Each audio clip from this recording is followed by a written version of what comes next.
And I was thinking we can start the conversation with some shares from Helen and Deborah, and then open up the space for a community conversation where our audience can share their thoughts, questions, comments, either in the chat or unmute yourself and speak up. So Helen, I want to ask you first, from your experiences as a refugee who came to the United States as a child and someone who currently works so actively for this cause of education and refugee resettlement, what were some things that really struck you, that really resonated with you from the film? Thanks, Divya. And just a minor correction, I was a refugee as a child, but I was in Kenya, not the United States. Mm-hmm. And I migrated to the United States as an adult with my 2 young children. And so just different context. Yes. So what resonated was just how big the problem is. So we start, the film starts with a statistic, 22.5 million refugees around the world, and half the refugees are below the ages of 18, meaning that there's about 11.25 million refugees to educate. The other thing that sort of struck me is the number of years that the refugees stay in the camps, 7 to 13 years. So it's not really a transient life because they stay in there for some time. The thing that keeps going through my mind is the danger of a single story, because it's very easy to see those images and think that all refugees have gone through that, or that people who are not refugees have not gone through the trauma, right? So you see the Syrians are leaving their homes. They're not all leaving. So some of them are staying, they're not actually going and becoming refugees. It doesn't mean they haven't been traumatized. So those things resonated. I also thought about the sentiments about the children taking resources away from American children. And I'm struck by that because the bulk of the refugees live in countries that don't have the resources that the United States has. And it's interesting to think that even the little that's given to these children is contentious for people who have so much. I thought about the young man who, so Harun, who was at the camp and his friends were calling him, and how he described what they were saying about, if you go to America, you can work and help your parents. And this is the same Harun whose mother had died as a child, and then whose father had disappeared, never to be seen again. So, and he's talking about it matter of fact, as though, like this is the thing he would do, even though his parents, he has no way of actually helping his parents. And the other one who just couldn't complete school because he felt such a sense of responsibility to help his mother, because the idea that they left home and their father took a different door and they never saw him again. Yeah, I have to confess that I watched the film before all of you a few times so that I could talk about it in a manner that was composed. So yeah, those are my first impressions. Thank you, Helen, and me too. And I apologize for the misrepresentation earlier. Okay. And just wanted to touch on something that you mentioned about, the danger of a single story and the whole idea of refugees or immigrants as people who are needy and wanting to, or tapping into resources that are taken away from, other, legal citizens, so to speak. We often forget that, the whole refugee crisis, there is a lot of, history of colonization and neo-colonization, that a lot in Western imperialism that still, funnels and lies behind the whole refugee crisis and around the world, and we often forget that. And the second thing that that struck me was, the whole conversation that folks who are coming in as refugees or immigrants have to have some kind of value or functionality to belong in our society. Like, why can't they be humans and be accepted and belong? That's a larger question, because you talk about refugees, having potential to be entrepreneurs. All of that speaks to their richness, the culture, like who they are. But then, is that something that is absolutely necessary? Like, there is a common, thread of humanity upon which we have to look at these issues, in my opinion. So just wanted to share that. And I'll go to you, Deb.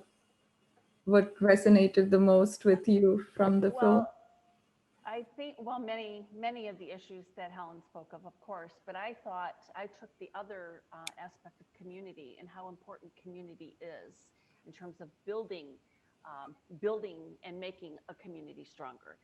So the welcoming aspect at Freedom House, we work with asylum seekers, and while they are refugees, their rules and laws are different in that they come here and they cannot earn income. So while the refugees that we were watching, their families could, they came with work authorization, and the asylum seeker cannot during the whole process, which could be 2 years. And so what we're able to provide at our house in a single home is a family lifestyle. We do many things that in a family, our community meals, community celebrations.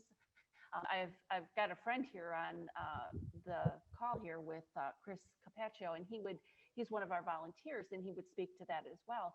So the fact that as the folks come into the house, same histories, same trauma, the neglect, the fear, the constant change. Think about these children that come through, and when they spoke about them being in the truck with their feet touching. I mean, imagine the walking and fleeing and, having a hand over your mouth all the time or pillows over your mouth because you can't cry, you can't speak. We've had kids here who've had to relearn some of those walking and eating. So I think in a community structure like Freedom House, where we blend all of that together. So the legal department does help on site with legal aid, apply for the asylum, and then also with the social services is connecting them to mental health services, medical care, socialization, help them like the school. You're burned into the English. That is the language you're going to need to speak in this country. And so that's what we want to be able. We have a universal language we call love, but yet when we are communicated, it has to be in English. So I think that when people, and I also was struck by the fact that people from different regions, the Hutus and the Tutsis, for instance, different, and yet when they come to Freedom House, they will share a room in some cases. And they're able to, as I say, leave that at the doorstep, counseling, good service provision, but they're able to leave that at the doorstep because it is home now and they are safe. And inside Freedom House, we make sure that the rules and the regulations are all about one's respect and one's safety.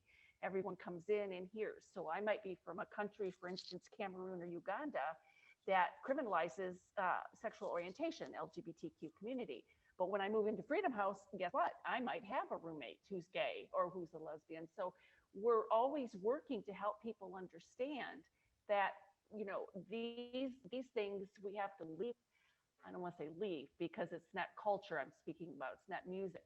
But at any point, the conflicts that you carried here, we want you now to know that you're welcome. And we do that with music. We do that with food. We do that with art and dancing and celebrations. So that just had an endearing moment recently where a couple of men were just sitting around talking, and one of the little boys who's 10 was learning English, and he was doing very well. And so they're in the dining room, and this other little guy's in the peace room, and I can hear the dads, hey, good job, good job. So everybody takes ownership of the family. And when something's not right, they tell us if the client can't, So because of that, when someone comes to Freedom House, and this is what I'm speaking about, community integration, community welcoming, is that they come to us, they're homeless, they have no source of income, they have nothing, no aspect of the United States. They might have a family member or a friend from their country somewhere, but they don't know how to navigate that. But then by the time they've completed all the programs and services, they've made friends, they belong to church, they might have, if the kids are in school. And then when they exit, the parents and the adults, of course, are able to then find a nice place to live. Not in the best of neighborhoods always, but what we try to work with them on budgeting. I think Hellen can speak to this, is the sending money home all the time. You have people in harm's way. And so first paycheck, people have a tendency to send the whole thing home, and we're like, back up, because, in America, this is what you're going to be responsible for, that, $1,200 rent. So it's a real honor. And like the principal said, this isn't really a job. You recognize, where can you go and meet people from all over the world? We have people from Africa, we have people from the Middle East, we have people from the Triangle countries. I mean, everywhere. And we're now celebrating Ramadan and Iftar, and so there's I'm at the house, and there's a whole slew of activity going on, and if you can hear it, there's a lot of laughter. And so that's what we can do. And then at Easter or other Christian holidays, we're going to celebrate there, and during the Festival of Lights, we're going to do that. So there is an experience that we all learn, right, that we're all gaining something from. So when we leave Freedom House, we're transitional also, 2 years. Some may stay longer, may need to, but it's pretty incredible. It's pretty incredible, and how people want to help build this community in more of a reason. I just can't retire. Thank you, Deborah. What I'm hearing is, in connection with what you shared about Freedom House and the school featured in the film, is, the school, I think the principal talked about the school being focused on the whole child, and which makes so much sense in building capacities and coping mechanisms to allow them to thrive, while also, and I want to quote this, what she said, what Nahe Chapman, the small segment where she was featured, where she said that the school as a place where you feel validated and culturally equal. So, and the school being a microcosm, or even a role model for other schools in terms of the diversity that it encompasses. I thought there were like more than 50 languages spoken among the students in that school. And so, beyond it being like a 2-year transitional school program, it also models as a school that looks at the whole child and that kind of walks the talk.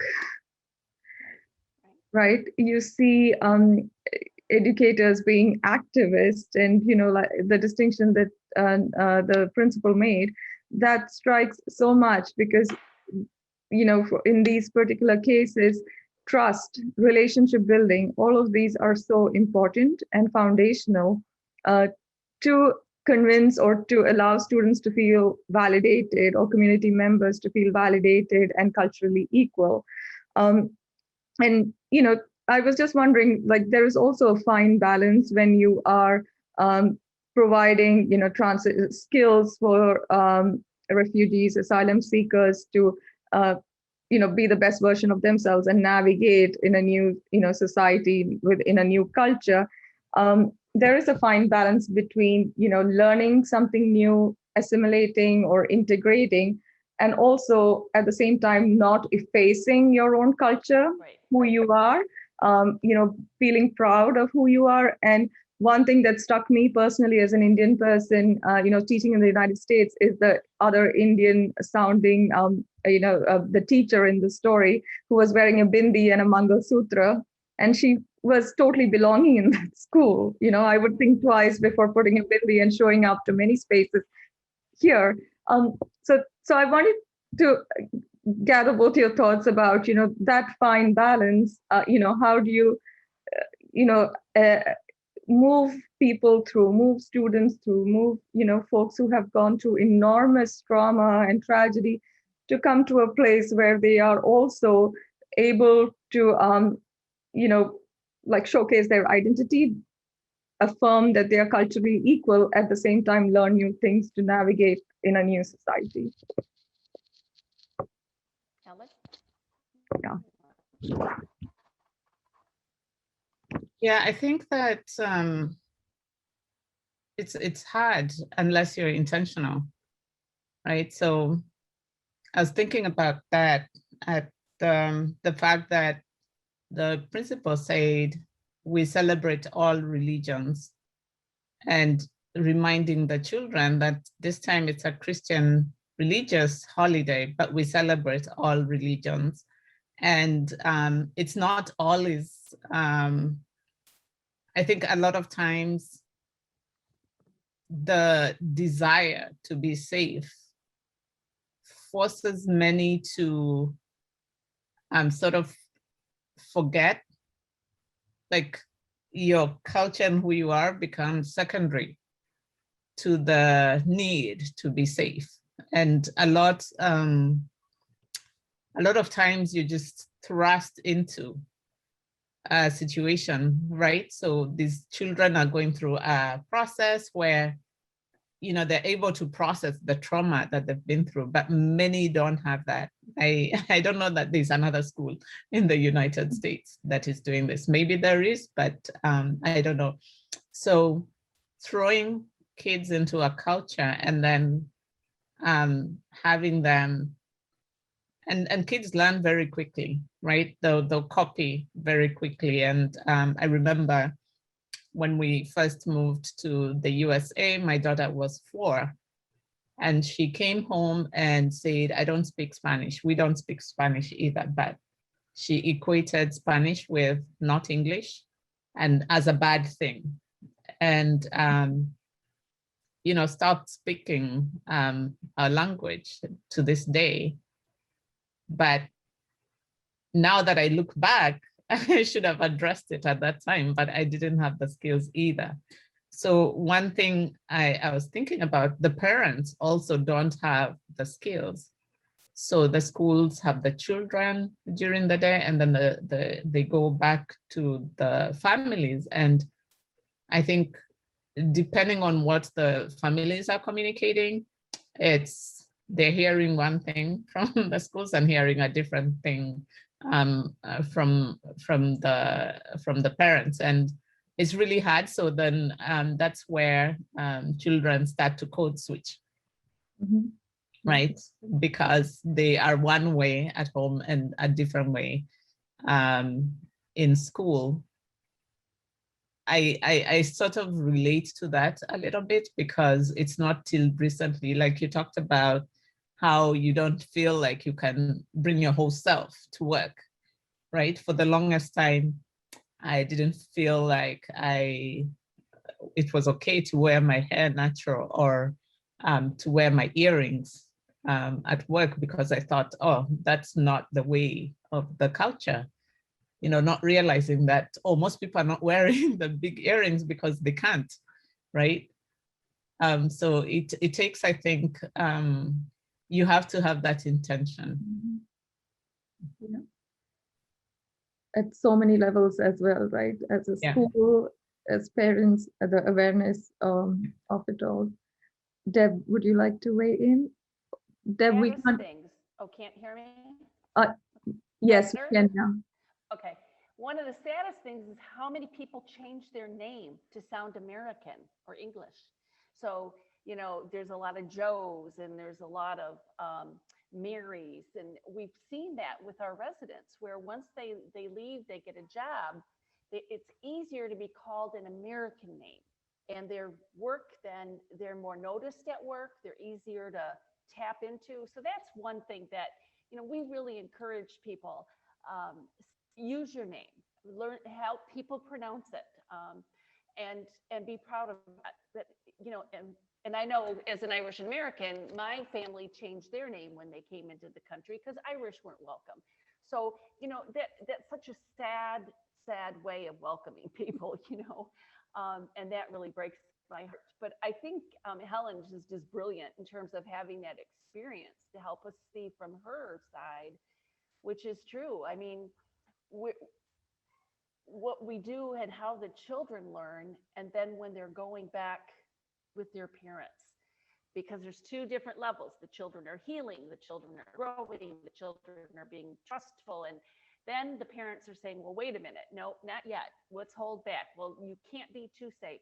They watch the news. I mean, the, we had to actually ask them to turn off the news during the Trump administration because they were so overwhelmed, and the fear. And the fortunate thing is that Freedom House is located in this beautifully diverse community. So, we're near an international border, so there's a lot of border patrol and ICE cars driving by.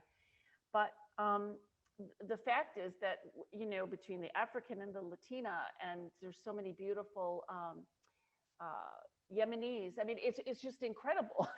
So we're able to, and I do think there are the cliques that form. And so this is why the community is so important, because we can see where a Puerto Rican gang will take over one territory, then another gang from another region will take care of another territory, because they really weren't welcomed into the community.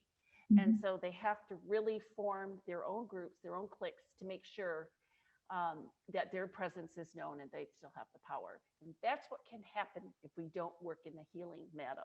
If we're not welcoming, not having enough. United States historically has taken money from education budgets to fund other things. So when you remove all the money from education, where does that leave us, right?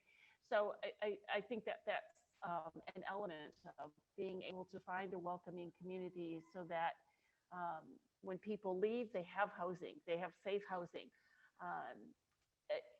It's something that we have to continuously work at, because we're the same thing in Michigan. Our population is dying. People aren't having babies anymore. So how do we continue to build the economy, but by way of entrepreneurs? And several of our residents are entrepreneurs. Restaurants, cleaning businesses, IT industries, they saw the advantage and they took it. So I think being really encouraging, welcoming communities is really important. And we don't have much time, but I just wanted to capture very briefly from both of you, in terms of the transition from the Trump administration to the Biden administration. It looks like there were certain discriminatory admissions categories were removed, but even now we have a record low of refugee admissions to the United States as of April 16, the last time that I read. So I'm just wondering, like, what sort of action items can we, as a group here, do to advocate for more, advocate for change, or to change refugee policies to make it more welcoming? I start by saying, we have to be involved in our local communities. I mean, politically as well. Who's in charge of your local government? What are they practicing? What are they believing? Are they the ones that are searching out? We're in an national crisis, even of how we're recognizing Black lives. And so with that dynamic, to be able to include all, the sense that immigrants and refugees are welcome. So knowing even locally who's in charge, as well as being able to write senators and reps to say, this is important to us, and here's my voice, and then do whatever we can to get people to register to vote, and to overturn these horrible situations of people who are working to stifle our vote. We have to remember that's a democracy, and that's what people are fleeing. That's why they're coming here, because of our democracy and our freedom and our rights. So I think it's there. And then to even look inside our own selves and recognize our own biases. I could listen to Hellen all day and follow you everywhere and make a donation, because you're just really, you put a perspective into it that, me, as a service provider leader here in the United States, working with immigrants, has helped me see. And so it's also reaching out to other organizations. Mhm. Thank you, Deb. Hellen? Yeah, I think just thinking about the size of the problem, the 11.25 million children to be educated, it's bringing everybody to the United States is just not feasible. And so we have to look at what's causing the immigration crisis and how can we leverage resources that we have to support the education of those refugees, even when they are wherever they are, right? Because I think the right to education should extend beyond these borders, is what I think. So, looking at UNHCR and what are their policies around education, looking at people who are educating refugees like Window Trust and Care International and supporting them, but also thinking, we are at Harvard, right? Thinking about this great institution and the resources that we have, and now with the ability to teach people remotely, how do we open access to education to refugees and actually give them meaningful education that leads to credentials that they can use anywhere they go? Yeah. Hellen, I have to share this course that I'm co-teaching with Bob Glover, who is in the audience, and Katie Hartnett, who is also here at Cambridge College. And it's a course based on this digital storytelling videos called Just Flakes, where the just stands for justice, and it's from the Charles Hamilton Houston House for Race and Justice.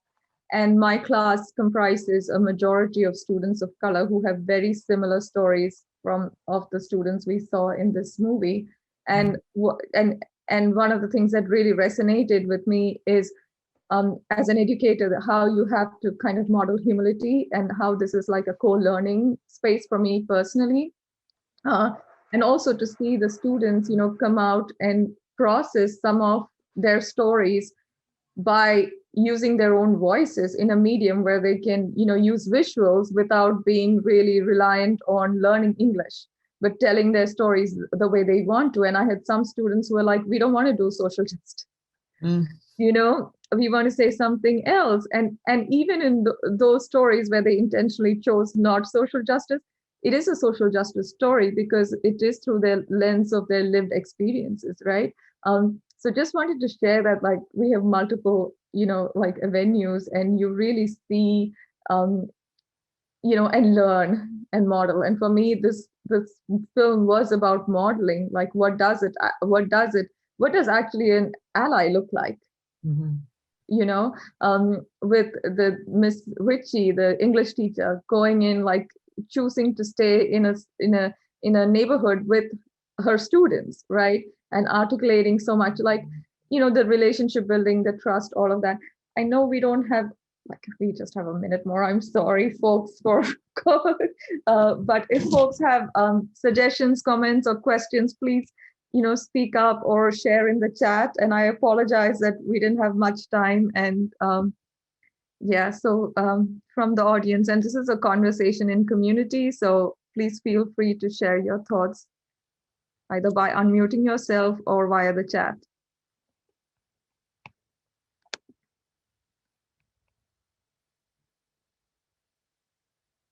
Hellen, I love this idea of open access for education. We hear so much in academia at Harvard about open access, but to really apply that to the educational institutions and saying this, the idea of a global community of open access educators is feels obvious, but is brilliant. So thank you. I'm going to take that with me. Thank you, Sarah. And Chris, did you want to share? Sure, yeah. I think something that I also kind of have taken away from some of my own personal experiences, and even with my own, friends and stuff. I think that as a society, we in general really have to do a little bit better at bringing to people's awareness, or raising awareness about the refugee crisis, about what are the experiences of folks that are coming here, because I mean, I know people who aren't even coming from that situation, that may not have perfect English in some situation, and they walk into a situation with a group of natives and they just feel like people aren't making the effort to even listen to them and hear them, and I and myself, I'm like, it's not that hard to understand what someone's communicating. It's really not. And I think it is just maybe a lack of exposure and continued kind of lack of really educating the public on what's going on and what people are facing. So I think on the local level, even in public education, I think we have a lot of ground to make up on that front to improving our society. Thank you, Chris, for that comment. Yes, totally. Public education and the whole deficit narrative, right, around it. Yeah. Anybody else? Any thoughts, comments, questions for the panel?